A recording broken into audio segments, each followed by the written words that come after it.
Very close to finishing that. On Iran, you called it an excursion. You said it would be over soon. Are you thinking this week it will be over? No, Are you talking but soon. about days?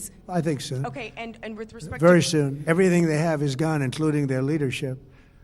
In fact, there are 2 levels of leadership. So we're winning very decisively. We're way ahead of schedule. Most of Iran's naval power has been sunk. It's on the bottom of the sea.